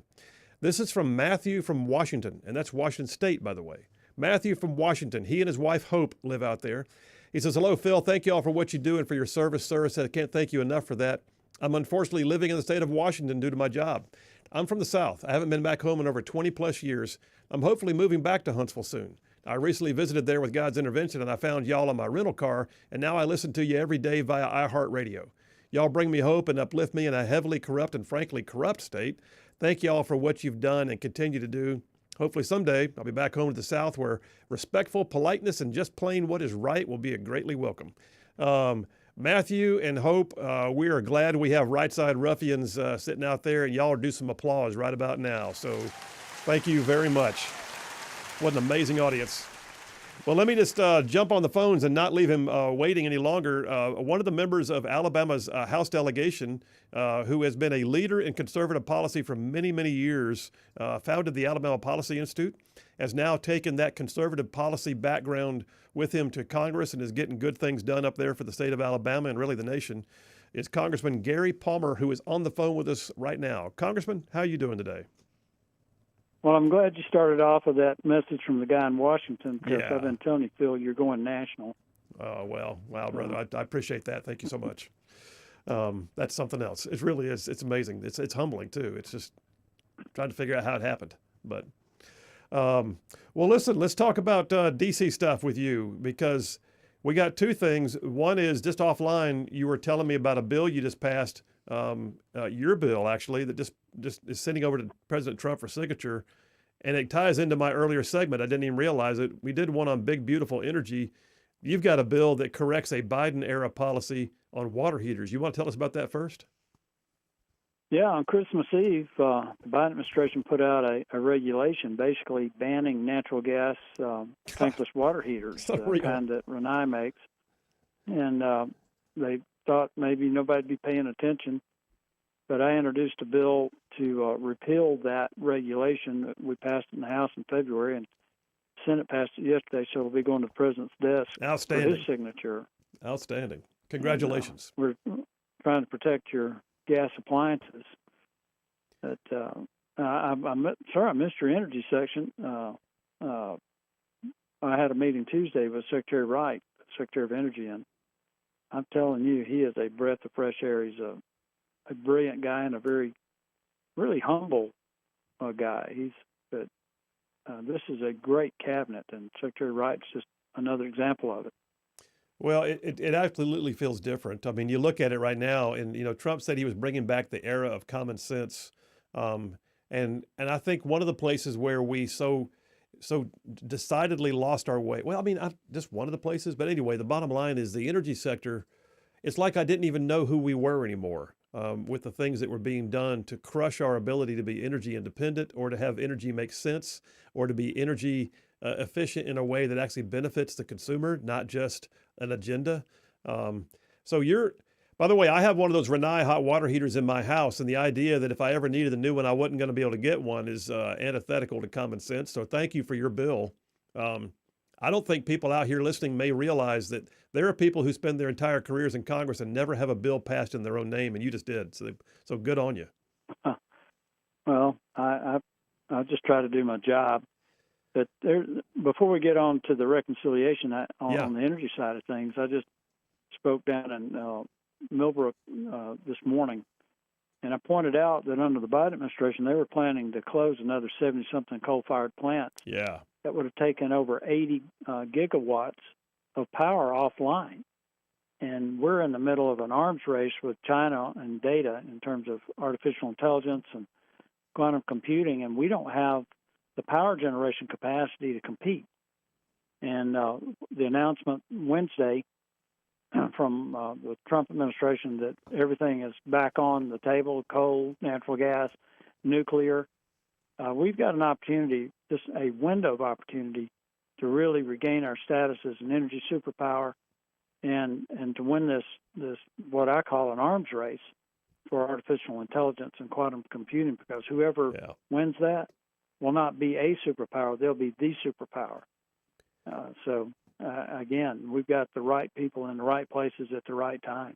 Yeah, I completely agree. And a lot of folks don't realize that not only just the AI, how much power that draws, but we have some infrastructure right here in the state of Alabama to include a massive Google complex that are going to rely on that and need it desperately to continue growing and doing good things. Yep. Well, let me jump into budgeting, because this next section of the show, I just called it the legislative review, but it's really about the big beautiful bill. And I got an article from Red State here talking about the fact that you guys have passed a major resolution just in the last few days that allows things to move forward. Speaker Johnson said it's the first big beautiful reconciliation package that's being worked on now because you did get this other bill passed. Tell us where we are. Is the Trump agenda the big beautiful bill? Is it going to pass House and Senate? I believe it is. I have done a ton of work on this, and we had some holdouts, and it was really confusing to me because the bill we passed yesterday is not the bill. It was just moving the process forward, and the Senate bill. We had passed our bill in the House already, and the Senate passed theirs and sent it over. And we had some people that didn't want to vote for it because it wasn't as good as ours. But it really doesn't matter, because that's not the bill. It's, as I told some people, that's not the game. That's just the step we needed to take to get to the game. And now we're at the game, where we're going to be crafting this one big beautiful reconciliation bill. And there's so much misinformation out there, Phil. It's unbelievable. Like I said, I spoke this morning to a pretty big group in Millbrook, and I just asked them by show of hands, how many people have heard we're going to cut Social Security? How many people have heard we're going to cut Medicare? How many have heard we're going to cut Medicaid? Yeah. And by show of hands, that tells me you're either getting your media from MSNBC or Facebook, because we're trying to save those programs. And the only people on Social Security who are going to lose their checks are the dead people. Yeah. We're going to stop sending checks to dead people. Which apparently there's a lot of them from what we're hearing from the Doge reports.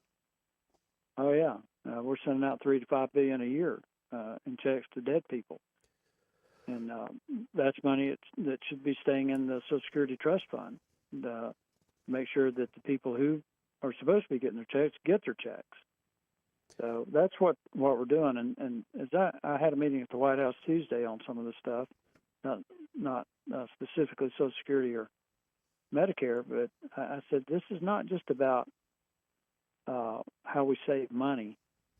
It's how we fix this, because we're literally trying to manage the federal government with 20th century technology. It is so antiquated, it's unbelievable. And we were in a meeting with Musk, and I made this point to him that he's brought a handful of technically proficient people with 21st century technology on their laptops, written a few algorithms, and in 8 weeks done better oversight of the federal government than we've done in the last 40 years. Yeah.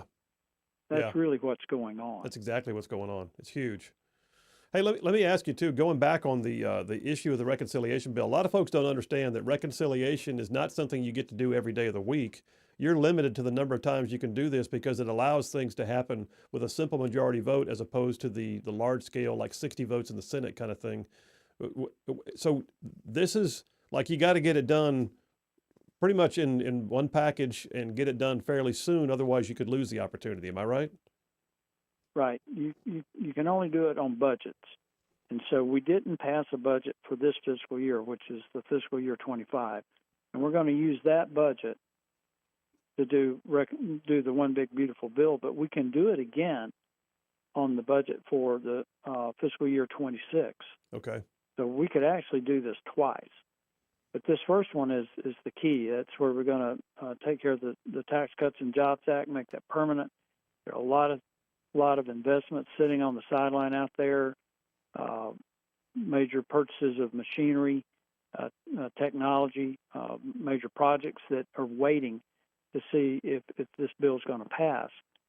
And we need to move this as quickly as we can. We don't want to wait till the end of the year because we'll miss the opportunity for these companies to make these decisions. But reconciliation is really about the Senate, not so much about the House. And the Senate is governed by what's known as the Byrd Rule. So everything that we do in the House in reconciliation has to comply with the rules of the Senate, and that's what makes the process a little bit more difficult. And so we have to make absolute certain that whatever we put in a bill has a direct impact on the budget. Yeah. So that we say this so that it's birdable. It complies with the Byrd Rule. Well, I love the fact that despite all of the machinations and even the polarizations that happen in D.C., the fact that there are protocols and procedures and decorum, and there's actually a set of rules you have to go by, because it does keep things in line.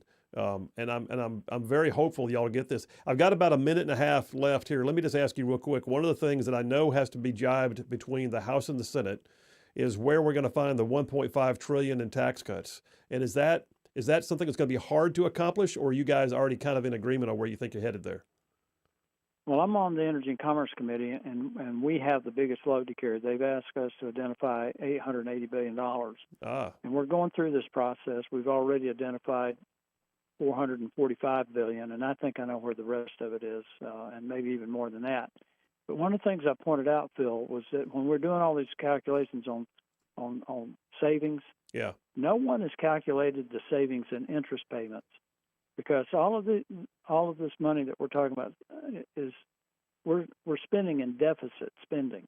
We're borrowing that money, and I figure with the current interest rate on our debt, that 445 is really 460 billion. Wow. Well, I mean, listen, I love the fact that we're cutting. That alone is like a whole new day. I mean, the idea that government can say we don't have to keep spending at the same levels. Everything's different right now, and different in a good way. And I'm glad you're in the middle of it, Congressman. We got to leave it there, but thank you so much for making time for us on a Friday afternoon. We appreciate it. Have a great weekend, and we'll stay in touch. You too. Thanks, Phil. All right, take care. Congressman Gary Palmer, one of the more conservative members of Congress overall from your Alabama delegation. He serves the Birmingham region. And listen, I've known Gary for a number of years. He's a great guy. He founded the Alabama Policy Institute, so he's been like literally in the mix doing conservative policy stuff for a long time. And you're lucky to have him in the delegation. Phil Williams, Right Side of Radio. Y'all stay tuned. We will be right back.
And we are back. Phil Williams, Rightside Radio, solid conservative, just plain right. Just pulling pins on truth grenades in here. That's what we're doing. I got to jump on some text messages. You guys are some texting machines, so let me catch up on some of those. Scott from Athens, what did he send me? He sent me a picture of a meme of... Have you seen that? Look at... It's the Nico doll, and it's got tickets, and it's got a satchel full of money. Yeah, that's the Nico I'm a leaving, because you know his name is. I didn't see that. Nico I'm a leaving. Wow, Scott just dinging it, man. Joanna from Hartselle says, I tuned in late. All I heard was Phil saying something about being humble. Did I miss something exciting? Also, the word national. It was a compliment, Joanna. I was just thanking the congressman for saying really nice things about the show. So appreciate it.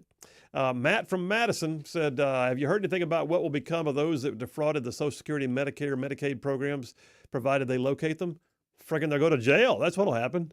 Social Security fraud, Medicare, Medicaid fraud, that's felonious activity right there. That's called jail time. So yeah, Matt, I mean, it's not rocket science, brother. It's already the law. If they catch you, if it's Medicare fraud, guess what? You're going to the hoosegow. JD from Hartselle says, Phil, can you ask him about the Bellefonte? He's talking about the congressman. Well, apparently I can't because he's off the phone. So the Bellefonte nuclear plant, I toured that when I was in the state Senate. I don't know what's going to happen with that right now, but you know what? That plan has got a better chance now than it ever did. But what I don't know is what the current status is. I don't know where it is right now. In terms of its capabilities, because at one point they were the investor that I met with was putting millions into it, like millions and millions into it. And for those of y'all that don't know, there is a nuclear plant that was built in Jackson County, the northeast corner of the state. It would be in our listening area for the Chattanooga station best, or out of Huntsville even still. And Bellefonte has sat there unused for, I want to say 30 years. It's amazing. And when you walk up to, it's massive. When you walk up to it, it is such an amazing thing to be there, and then to walk through it and realize they built this thing and they never turned it on, ever, because the environmentalists got hold of it and it just stopped. So I don't know what's going to happen. That's a great question, JD. I'd like to know too. Birch from New Hope sending me an image of, what do we got here? Trump saying, tax on, tax off. I guess you're an anti-tariff guy. Actually, no. What you're watching is the art of the deal, dude. Art of the deal. It's really not that stressful. What's happening is 75% of the world just found out they can actually negotiate a better platform. They're going to have more free trade, and China just got put on the back burner, and that's okay. John from Huntsville he's got Masters trivia for you. He says it's worth 10 extra points. He says, which golfer has won the most Masters golf tournaments of all time? Jack Nicklaus. I was going to say Jack Nicklaus, the Golden Bear. Yeah, he's got 6. Tiger's right behind him with 5. Yeah, I wish Tiger could be able to get more, but... Why is he called the Golden Bear? I don't know. He's from California. Oh, well, there you go. The Golden State. I say that. I could be totally wrong, but I think I'm right. Brian from Decatur says, does anybody consider building more fuel refineries? I'm sure they are. So I know they pretty much put a moratorium on them, but isn't that a smart strategic thing to have our military have for our military at the very least, and lower price? I totally agree, Brian, and I do believe that you are, because the refining capacity that we have in the United States has been dragged way down, and so we oftentimes have to wind up pumping it. Even our domestic oil production has to be sent offshore for refining and then back, and that doesn't make any sense. I got a ton more text messages. And I got 30 minutes to get that plus some more stuff in. Phil Williams, Rightside Radio. Y'all stay tuned. We will be right back.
Hey, all you Rightside ruffians out there, you are listening to Rightside Radio, solid conservative, just plain right. Turn it up.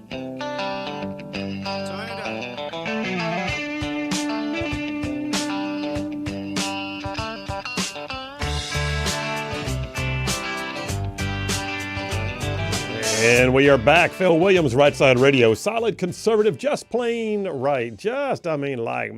Man, covering down on some major ground across the southeast U.S. of A. Y'all want to talk about this show? Whew. It goes from Huntsville all the way back up to Chattanooga. I'm talking about from Tuscaloosa all the way back over to Gadsden. I mean, even down to that loveliest little village on the plains we call Auburn, stretching across the border to what is now once again called Fort Benning. And then there's big old patches in North Georgia and Mississippi all thrown in just for good measure. All right, listen, I got to do this for a few minutes. I got to jump into Dipper number 3 because there's breaking news on it. So, first of all, Dipper number 3 is called the Deportation Machinations. All right, so we've got a lot going on with the Trump immigration arena. First of all, I will tell you this. We have a story that broke, was it last night or the night before, that the Supreme Court of the United States, in an order issued by Chief Justice John Roberts, basically agreed with the lower court that the Trump administration has to bring back the guy who was shipped to El Salvador's Secot prison, who was already in an otherwise legally allowed capacity to stay here.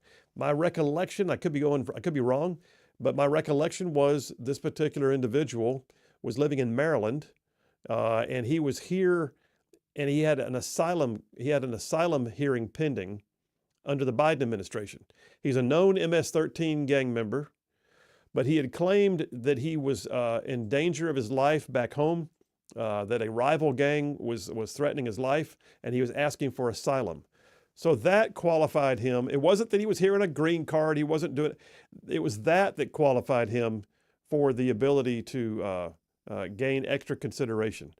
The high court has agreed and said that he needs to have more due process, and they have to work to bring him back. However, the left did not get everything they wanted out of that hearing. They're not talking about the fact that there was a whole lot more to that ruling than the left really wants you to know. Because here's the thing, and this happens. As an attorney, I've seen this happen myself at the state level. I don't do a lot of federal work on purpose. I do mostly state attorney work, but the Supreme Court, when it issued its order, it said that the application was granted in part and denied in part. Well, what does that mean? Well, it went on to say the scope of the term effectuate, which is what the lower court said, that the Trump administration needed to effectuate the return of the individual. So the district court has to be more clear, and it has to give deference, it said, deference to the executive branch in the conduct of its foreign affairs.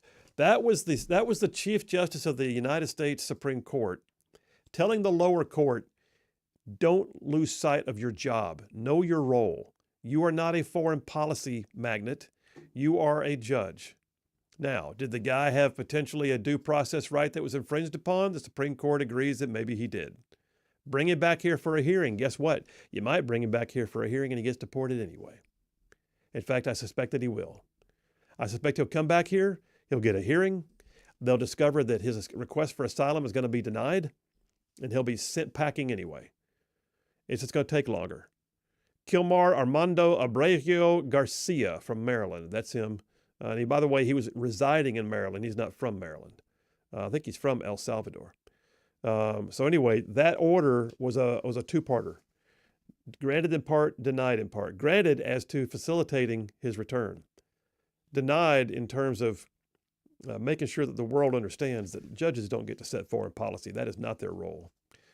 Another story that broke today while we were on the air is Mahmoud Khalil, who is the young rabble-rouser at Columbia University. You may remember him. Mahmoud Khalil is here. He's of Palestinian origin. I think he's been living in Syria most of his life. But he came here, got his undergrad and apparently his graduate degree at Columbia. And he was here on a student visa.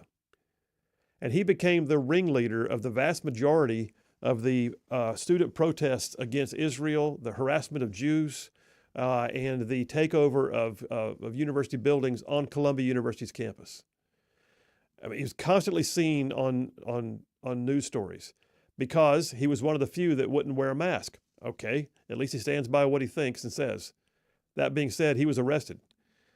Well, he resisted this. He is appealing his arrest and soon-to-be deportation. He's resisting the idea that the Trump administration is allowed to revoke his visa. Like, I don't know, visas are a right now? No. The High Court agreed today. The Federal District Court agreed today. An immigration judge has now ruled that Mahmoud Khalil can be deported from the U.S. because of his involvement in last year's pro-Palestinian protests. It'll likely be appealed. However, it's a win. Put that one in the win column. Good stuff. How about this one? Just the other day, a Texas guy by the name of Robert King went out there and began making rants about Kristi Noem, our Department of Homeland Security Secretary, against Tom Homan, against ICE and Homeland Security in general, calling America a Nazi fascist state. And then he began making death threats, saying that basically he wished that they would come to an untimely end. He was arrested. Gone are the days that you're just allowed to threaten the life of someone and it be considered just your free speech. Now, free speech does not mean you have to like someone. If he wanted to diss on Secretary Noem all he wanted to, he could. If you want to disagree with the policies, go for it. You don't go online and go, they need to be killed. They need to be struck down. That's what he was doing. The story I've got off Fox, not only was he arrested, he had his hearing and he cried in court. It's a tough guy, JP. I'm sure he did. Just brought him into the boohoo stage. Bless his heart. All y'all out there know what I mean when I say bless his heart. You can say anything you want to about somebody as long as you end it with bless their heart, it's okay. Boy's dumb as a bag of hammers, bless his heart. Bless his heart. Woman's got a face that can stop a truck, bless her heart. You can say anything. All right, by the way, Secretary of Homeland Security Kristi Noem, National Pulse has a piece that came out 2 days ago. She went down, of course, she did a trip to El Salvador to check out the CICOT prison. And her quote is, "You're going to see us continuing to partner with El Salvador. Their CICOT has capacity for 40,000 prisoners, and they said they'll take as many as we send. So yes," she said, "they are ready to accept more U.S. deportees, and we plan to send them some." They're not stopping, man. And Trump's even unhappy with this pace. Like, he wants it to go even faster than this. Yeah, Yeah. Why would we not? Yeah. And then, let's see, this one, make sure I got the right one here. I'm pulling up. I believe, yes, it is. We have a law that has been on the books for quite a while, except it's rarely enforced. Townhall.com has a piece that came out yesterday. It was taken to court, obviously, but the Department of Homeland Security has now required that illegal aliens have to register with the federal government. What, pray tell? Listen, they want you and I, JP, to have a star ID or we're not allowed to fly on a domestic air flight. They want you and I to give our Social Security numbers to be able to get a loan or to pay our taxes or do anything. They want you and I to be registered for everything. Why has nobody been doing that with illegals? Well, now they're saying that subject to an existing law, which has been on the books since the 40s, I believe. Yeah, the Alien Registration Act of 1940. It's still existing law, never been repealed, never been found unconstitutional. It said that federal immigration law requires that those who are 14 years of age or over, who are not here in a legal status, who don't register their status with the United States government, are subject to prosecution and deportation. Yes, they should. Just saying. Like, that is another common sense thing. It's like, it's crazy we have to even do that. But it is crazy. Mm-hmm. Why should we not know who's in our country? I mean, listen, by the way, that law even requires, and by the way, it's been on the books since the 40s, but that law even requires Canadians to do that. And Canadians like walk across the border as a matter of course. They shop. You got Canadians that have Blue Cross cards that come over here for their medical. They can buy their groceries. In Michigan, the bridge is right there. It's the Friendship Bridge to Canada. People just drive back and forth like it's nothing. And if they're here more than 30 days, they got to register. And I know from experience how, at least this was my experience, how drastically harder it is to get from the U.S. into Canada than the Canada into the U.S. That's a completely different conversation. But yes, Canada is, I mean, they come into the U.S. like crazy. So if we can do it to them, then, you know. Well, they are going to be our 51st state. Yeah. That's still in negotiation. That's true. They're vying with Greenland. Yes, that's. I don't know. I'd rather take Greenland at this point because Canada was being so bratty about it. You guys can become a territory. Canada become a territory. They've been demoted. Just wow. I will say this about Mahmoud Khalil though, because I've seen so many people, unfortunately, on both sides of the aisle, say that this was us like doing Israel's bidding. Like anybody who says anything against Israel has got to go. Obviously, that's a part of it because Israel is our ally. But are we forgetting that Hamas chants death to the U.S. as well as death to Israel? Oh, like they do in Iran too. Yes, like this is Hamas is an organization that wants to destroy America alongside Israel, and they are completely against our values as America. So this is it drives me nuts that people on the left who are. Unfortunately, so many of the left is becoming anti-Semitic, saying, well, you're just doing this because he's speaking against Israel and what they're doing in Gaza. It's like, well, that's part of it, but a majority of it is you are representing or vouching for an organization that chants death to America. Like, that should be enough to get you out, period, Yeah. The end. And I heard Marco Rubio say, had you told us on your way into the country that you plan to do that, you would have never gotten a visa. Mm-hmm. And now that you're doing it while you're here, we have the right to revoke it. And it was a privilege for him to be here and to get an education, not to come here and be an anti-American activist. Absolutely. Let me get a few text messages for the break. And by the way, I love y'all. I won't get to all of them because some of you guys have been, there's a whole lot of text messages. Birch from New Hope clarifies, no, he does love the tariffs. Okay, squared away. Thank you. Richard from Madison says, since Social Security fraud is a felony, when's Jasmine Crockett going to jail? Has she been lying on Social Security issues? What's happening? I've not heard this. I'd like to know more, Richard. Send us something about it. Herb from Gurley, Alabama says, years ago, I was told that the Bellefonte nuclear plant was not built to specifications. Could you expound on the environmental reason for not opening the plant? No, I can't. It's been a long time. I'd have to go back and look. But Herb, I think it's worth talking about. John from Huntsville says, JP, tell Phil, hey, okay, I'm rating it. Tell Phil there's two reasons. There's two reasons that Jack Nicklaus is called the Golden Bear. He went to California, but also sports writer Don Lawrence called him a big, cuddly golden bear. I like the California version better. No one wants to be called big and cuddly. Nah, no especially dude. Jack Nicklaus. No dude wants to be called big and cuddly. And then Cousin Crystal from Moulton checking in says, Phil gets a AAA+ for having the guts to pronounce those names. Which names? Oh, Mahmoud Khalil. Yeah, and the others. Yeah. Well, I'm not sure I got them right, but I said my version of them. All right, we're taking the last break of the day here on a Friday afternoon. You guys stay tuned. We will be right back.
And we are back. Phil Williams, Rightside Radio. Solid, conservative, and just plain right. Oh, man, just making common sense like a superpower. JT Lacey Springs says, Rightside Radio host and staff, have a great, great weekend. Thank you, my friend. Appreciate you. Lisa from Huntsville says, all these ladies who have been, quote unquote, who have been relieved of their military duties should understand from the beginning the President of the United States, no matter who he is, the Commander-in-Chief. They don't have to like it. They have to respect it. The lack of respect for the office of the president and the fact that he was commander-in-chief is the reason Harry Truman fired General MacArthur. Plus, he had a few choice words you can't repeat in mixed company. You're right. You're absolutely right. Last one, then I'll go to the phones. John from Huntsville. Phil gets an A+ for his spectacular performance. Gary Palmer gets an A++. I gave him 10 extra credit points because two of my favorite golfers are Gary Player and Arnold Palmer. Which means today's winner is JP with a perfect A++, and he earned 10 extra credit points for knowing that Jack Nicklaus has indeed won the most Masters. Congratulations, you win the imaginary golden jacket. By the way, JP, when are you going to qualify for the Masters and win one of those awesome green jackets? I wish, man. I would have had to have been playing golf out of the womb, not start when I was 21. Well, in your family, that's not unheard of. Yes, all right, let's jump to the phones there real quick. Jeff Rowe from Indiana. Hey, brother, how you doing? I'd be doing better if I wasn't heading still south. Well, you know. So where are you now? I mean, are you through Nashville and getting towards Alabama? I just passed Buc-ee's and I heard them hollering, "Brisket on the board!" And I wanted to go in there so bad. Well, you know what? I know they don't have truck parking over there, but you just need to go ahead and find a way to make that happen. That's just, you're going to need some joy once in a while. Maybe I can get our ruffian inside there I can get a drone and maybe have a drone go over and drone me a sandwich. You know, there's a possibility here. David at Buc-ee's has already said he can park in one of those big fields next to the Buc-ee's and walk on That's over. Right. He won't tell anybody. I tell you what, we'll just hook you up, man. We'll just do an all call. We'll have David from Buc-ee's meet you in the parking lot as you drive through. Pretend you're there to bring in a shipment, and you just drive through and he hands you a sandwich and you keep moving. There you go. Either that or you can go out there and cut that fence. Make it a little hard for this big old boy to get over. All right, man. We've talked about a lot today. We talked about big, beautiful energy. We talked about the big, beautiful budget bill. We talked about deportation. What's your thoughts? What do you think about all this stuff? On the deportation thing, you know, they're telling Trump that he's going to take this guy back from El Salvador. Yeah. He can just tell a Supreme Court to go pound sand. I mean, because how could they enforce what they just decreed? Because the Supreme Court doesn't have a police force. The president is the enforcement arm of the courts and everything. If he don't want to enforce it, who can how could they compel him to do so? I'm going to advise President Trump not to take your advice on this one. I mean, the bottom line is the last thing he needs is for his entire deportation policy to get shut down because he decided not to obey one order on one guy. I say do the thing with the one guy and deport millions. I think that's the way we go.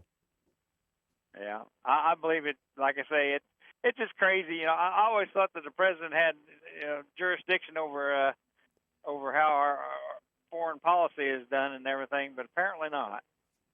Well, all these judges.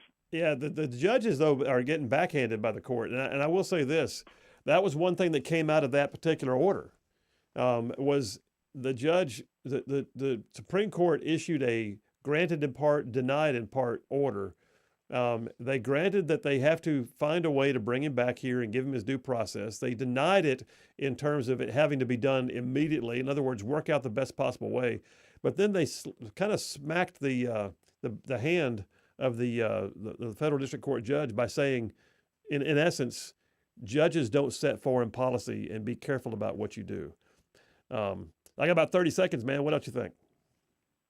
Well, like I say, but since the president, he's really not in custody of him. The president of El Salvador is in custody of him. I don't know if he can compel him to have him brought back or not. I mean, that would be a negotiation tactic, I think, because technically they're in charge. It will, but you know what? I think that the president of El Salvador wants to keep on getting some rent money on these guys that we're sending down there. So he'll handle the one in order to get the more.